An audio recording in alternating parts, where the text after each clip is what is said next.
Good evening, everyone, and thank you very much for joining me at this time in this tutorial.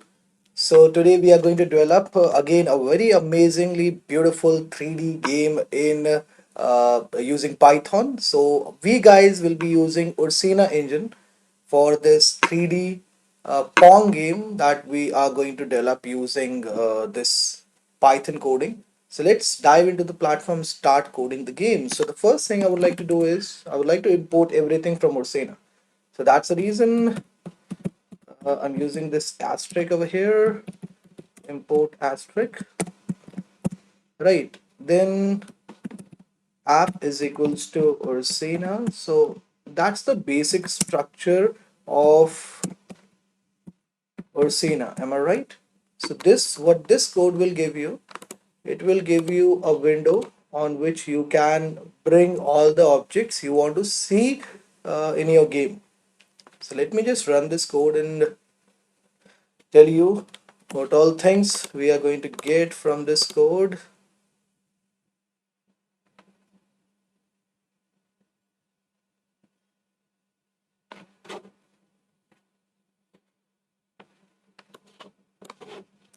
Okay, so it is saying that,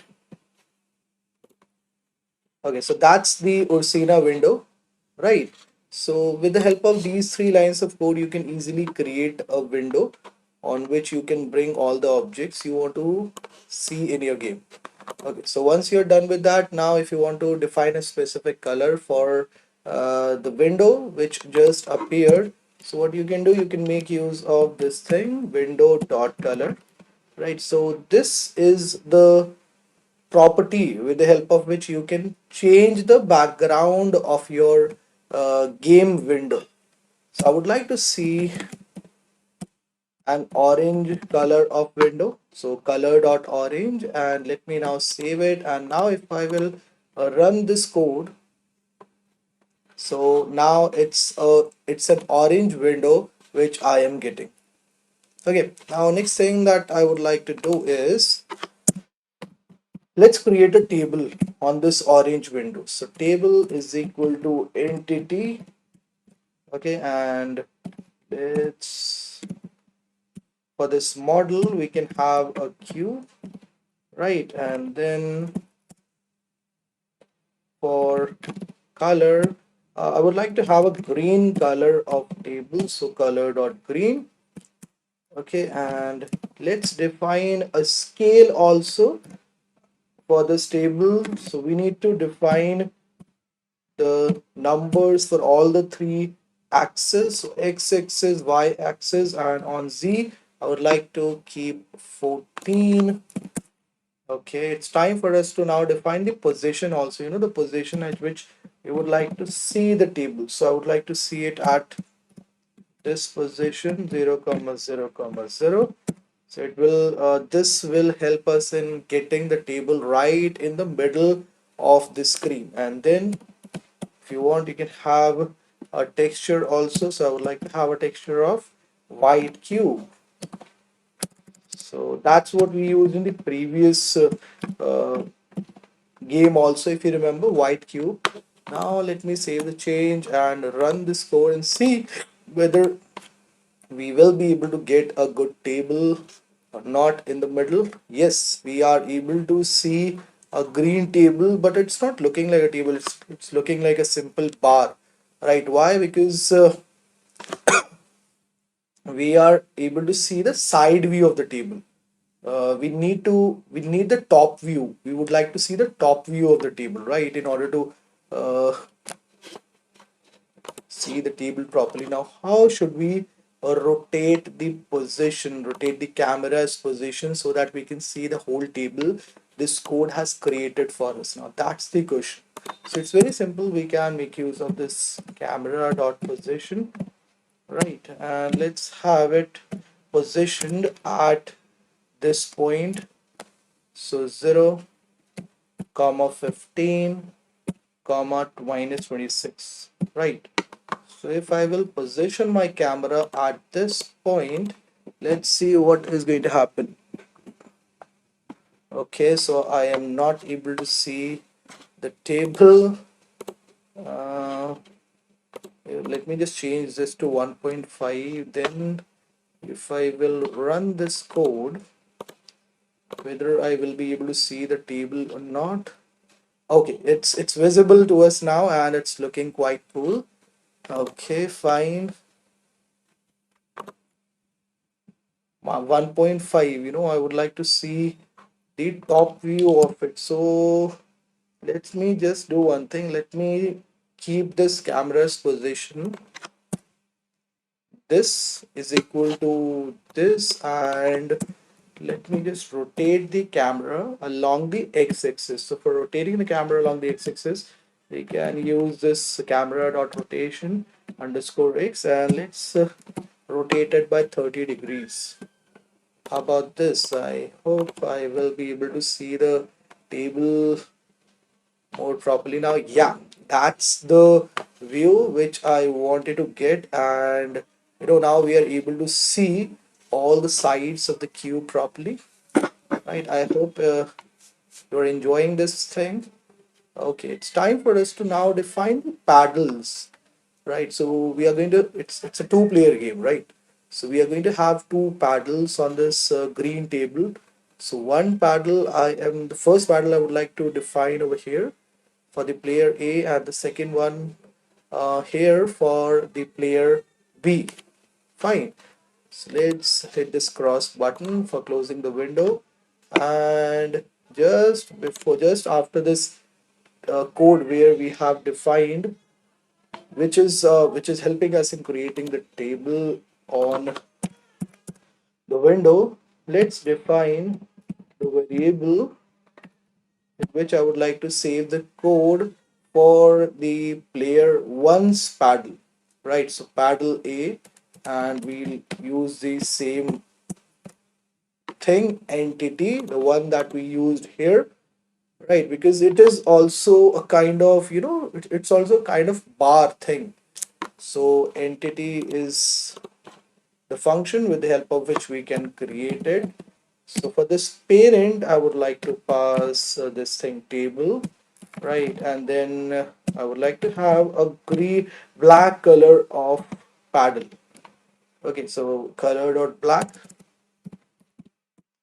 and then we can have this model is equal to cube. Okay, what else can we do? We can define a proper scale for the paddle A. So that's the scale I would like to keep for this paddle A, 0.05, right? And then we can define a position like the way we defined a specific position for this table over here. Okay, so position, and it should be equal to what? It should be equal to this 3.7.22. So where am I getting these numbers from? When you will practice it on your own, definitely you will be able to get a good hold on these things. You will be able to get these numbers yourself. Fine. So practice makes a man perfect. If you'll not practice, definitely you will not be able to understand these numbers which I'm passing here. It's very easy. It's very easy concept. In 2D, what happens? We consider x and y axis. In 3D games, we need to consider all the three axes, right? X, y, and z. Okay. Let's now define a collider over this what we call it, this paddle. Why? Because there will be a ball, and if it will collide at any point with that with this paddle A, I would like it to go in the other direction. So that's the reason we need something so as to keep a check on the collision part also, and that's the reason I am defining a collider also for this paddle A. Right, in Pygame, what happens? We use rectangle concept. Here, what happens? We use collider thing. Right. Okay, let's now run this game and see whether we'll be able to get the required output or not. So we are able to see a very beautiful bar on this table, and that's our player A's paddle. Right. Okay, now it's time for us to define uh, one more paddle, and that is going to be for the player B. So paddle, paddle B. Now what we can do, instead of using this whole thing again, we can simply make use of this duplicate keyword, right? So duplicate, and then we can pass this paddle A as a parameter to this duplicate function, and also we can, because we want to have this paddle be in this opposite, we want to see it opposite to this paddle A, so that's the reason the Z should be different of this paddle B. That is the reason we need to pass something which can help us in getting the paddle on the other end of the table. So Z is equal to minus 0.62. If you will put here, definitely you will be able to see the paddle on the other end of the table. Let me run this game and show you the output.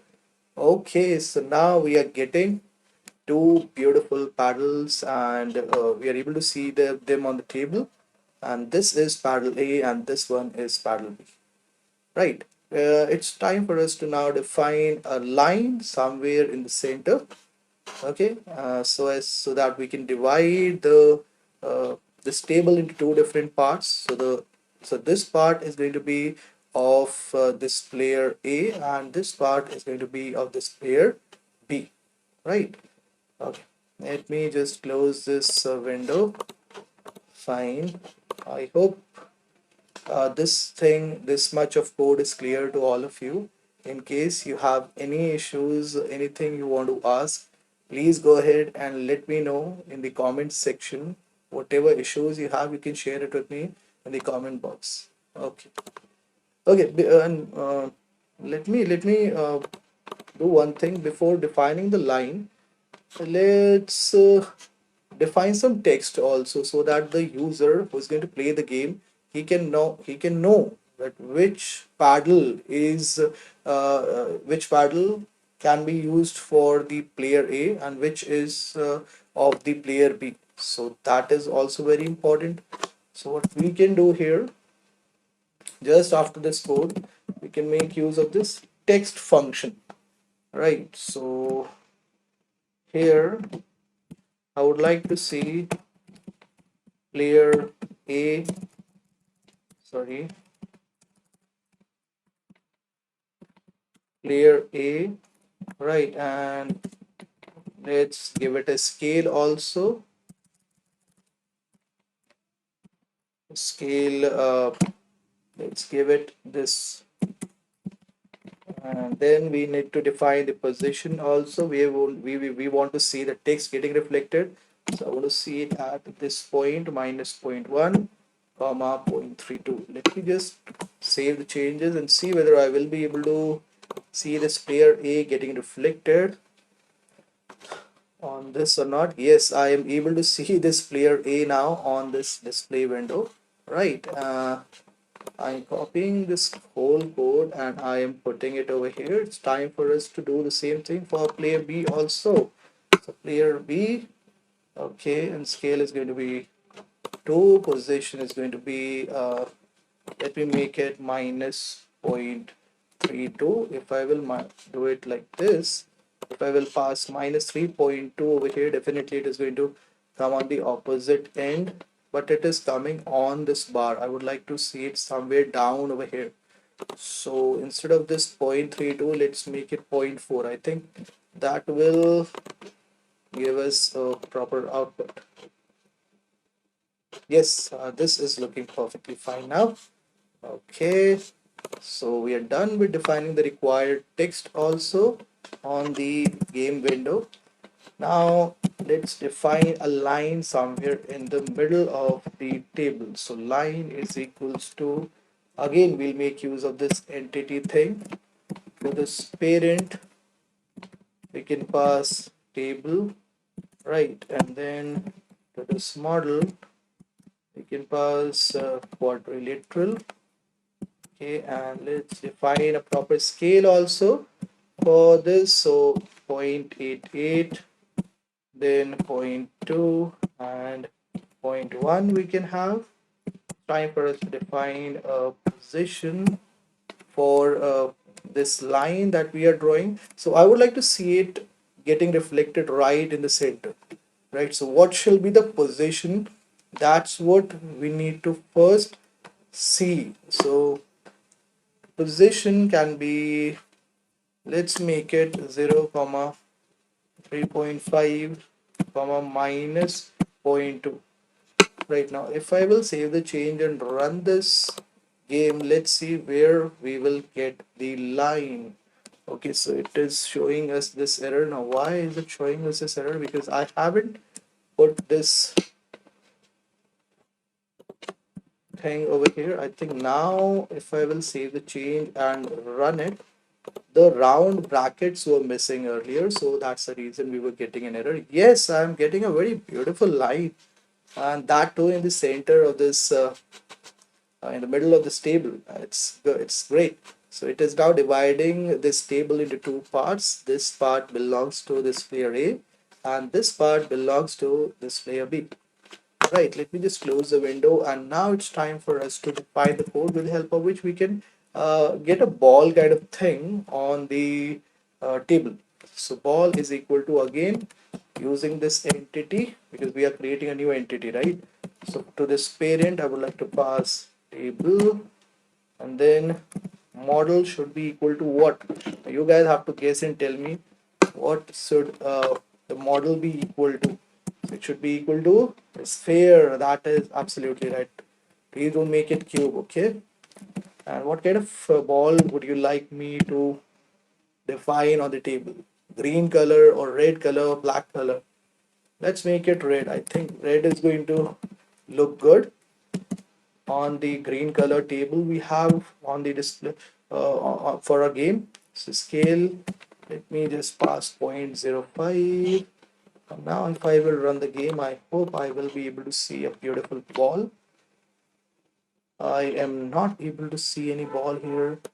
Why? Now that's what we'll have to find out. So ball scale. Okay, we haven't defined the position for this ball. That's the reason why it's not visible to us. Let's do one thing. Let's put a comma and find a position quickly for the ball. So I would like to see the ball at this position, 3.71. What we have taken for this, it is minus zero point 0.2, right, for this line. So I want to see it right on the top of the line. So minus zero point 0.2 I can pass here, and let's now run this game. Okay, so we are able to see a red color ball on this table. It's amazing, right? So the way we have defined collider for these two paddles, let's define this collider thing for this ball also, right? Okay, so we are good to go now. Fine, now it's time for us to define the code with the help of which we can make the paddles move. So I want the user that if he presses the right direction key, the paddle should start moving towards the right, and if he presses the left direction key, the paddle should start moving towards the left. That's what I want to see for paddle B. For paddle A, we are going to define two different keys with the help of which we will try. We need to we need to control the movement of the paddle B. Okay, for paddle B, we are going to have two different keys with the help of which the player will be controlling the movement of the paddle. And for paddle A, we are going to have two different keys with the help of which player A will be controlling or the movement of the paddle, right? So we can have a function we can have this update function here, right? So let's first define the two keys for paddle B with the help of which the user player B will be able to control the movement along the x-axis of this paddle B. So paddle B dot x, it should be equal to what? let me tell you that. So I would like to just copy this thing and put it over here. Okay, and let's make it, let's add this thing, held underscore keys, and if the right arrow key is pressed, so I would like to multiply it by time.dt. Okay, let me now just save this code and run the game once and see whether this code is going to work for us or not. So it is giving us this error. Why it is giving us an error? Paddle B, paddle B is there or not? Yeah. So paddle B dot x. Let me just see what is the error I am getting. Int object has no attribute time. Okay.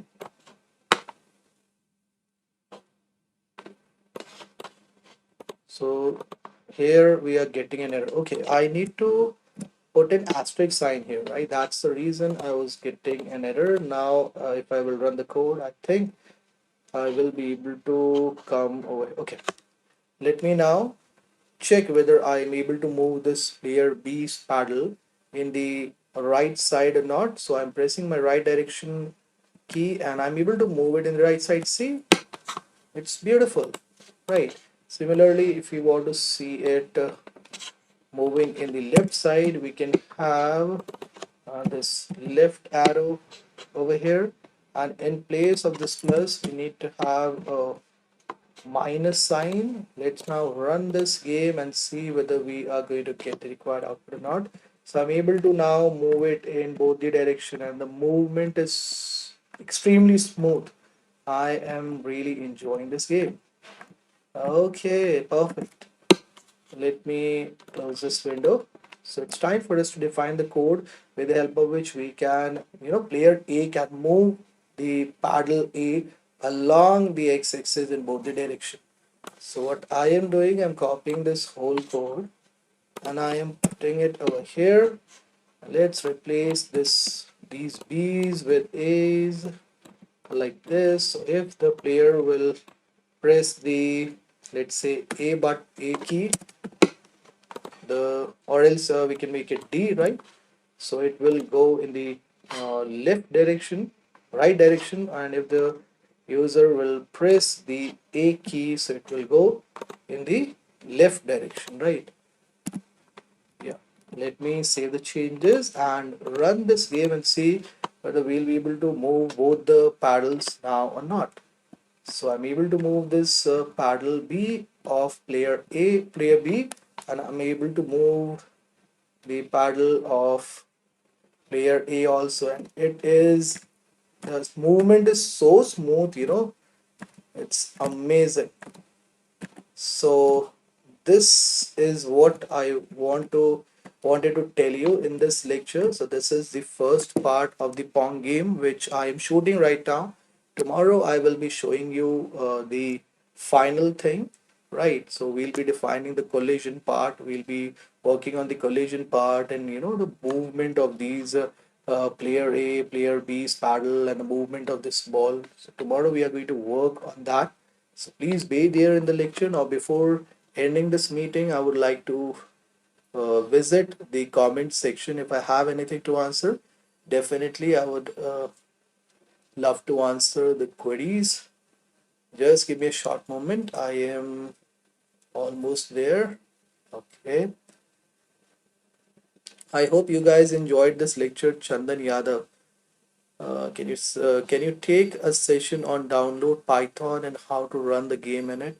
Chandan, I think I've explained everything related to the basics. The question which you have asked, I've already given the answer in the very first lecture, and I've already covered a lot related to the basics of Python. So, it's my request to you, please go ahead and check my channel, which is with name Gaurav Kumar Jain. You can find it on YouTube very easily. Just put my name in the search box and right on the top you will see my channel.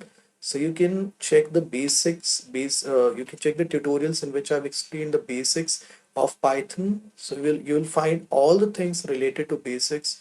You'll find all the tutorials related to the basics of Python over there on my channel. Check out the tutorials. Definitely, you will be able to understand the basic things, and after that, you can try these advanced things which I'm teaching right now. Right, and these are not so advanced. They are very simple. It's what I did is I installed this Ursina on my device. The way I install other packages, I installed this Orsina also, and after that I imported it here, and then after that's the code, which I have defined in the Sublime Text platform, so as to create this amazingly beautiful 3D Pong game. And it's very simple, to be very honest with you. Once the only thing that you need to know is how to download and install the packages at the in the correct folder. That's it. So once you are done with that, automatically when you will run your code, and make sure, whenever you are coding something, the file in which you are putting all the code. For example, if I'll talk about this pong.py file in which I have put this whole Python code, I have saved it in a folder which I have created inside a folder in which all my Python files are there. That is the reason I don't get errors. I'm able to run this, and I'm able to get the output also. Okay, then we have Vishal Meena. Hello, sir. When class is going to? Okay. I think I've already given the answer to all your queries. Okay, in case while developing this game you come across any issues, so you can just take the see the previous lectures in which I've explained how you can install Ursina, and also whatever issues you come across, please do share it with me in the comment box. Definitely, whenever I'll get the time, I will check the comment section and I will try to reply to all your queries. Otherwise, you can also join the tomorrow session, which I am going to take at 5:30 sharp. Fine. So in that, you can tell me about your queries. You can try it today, and after that, whenever you get the time to share with me your ideas, your queries, you can do the same. And otherwise, you can just let me know about your queries in tomorrow in the lecture which I am going to take at 5:30. Fine, so this is it from my side in this lecture. Hope you guys enjoyed this one a lot. Please do not forget to like and share this video in your group so as to make it reach to the maximum students possible. Thank you very much, all of you, for liking the video, and I hope you enjoyed this one a lot. Have a great day. Bye bye and take care.